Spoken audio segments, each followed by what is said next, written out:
Hallo liebe Hungrige, waren es bis vor kurzem noch die Zucchini, so sind es jetzt die Kürbisse, die uns allerorts über den Weg rollen. Und bei mir gibt es heute eben diese leckere Kürbispfanne mit viel Bratwurst drin, kann alternativ übrigens auch mit Weißwurst zubereitet werden.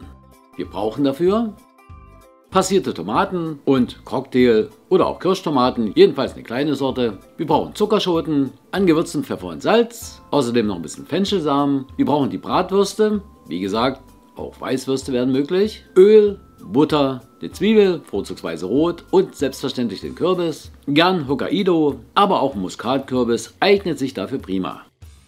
Zuerst schälen wir mal die Zwiebel, anschließend wird sie geviertelt. Und dann schneiden wir die Würste in so ca. 4 cm lange Stücke.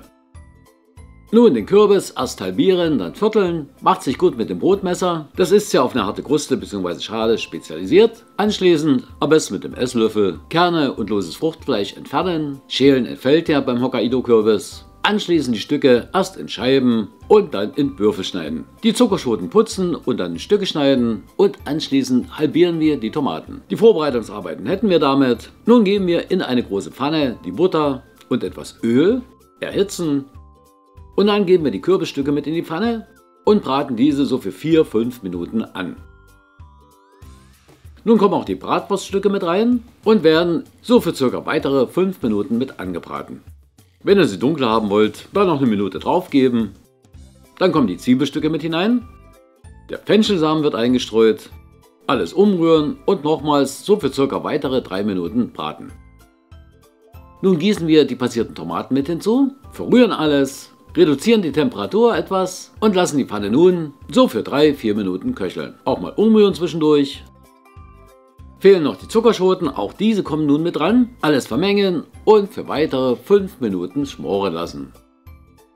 Abschließend geben wir nun auch die Tomaten mit dazu und würzen alles kräftig mit Pfeffer und ebenso mit Salz.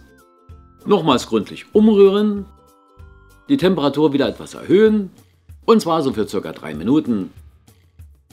Und dann ist unsere Pfanne auch schon fertig und wir nehmen sie vom Herd. Wir können sie servieren und genießen. Und glaubt mir, es schmeckt wirklich sehr, sehr lecker. Eine schöne Kombination aus Gemüse und Wurst und bietet sich ja jetzt in der Kürbiszeit auch an. Ich wünsche euch viel Spaß bei der Zubereitung und dann recht guten Appetit. Falls ihr mit Kürbis aber lieber etwas für Halloween basteln wollt oder es zum Nachtisch ein Stück Apfelkuchen geben soll, dann schaut euch doch diese Videos an.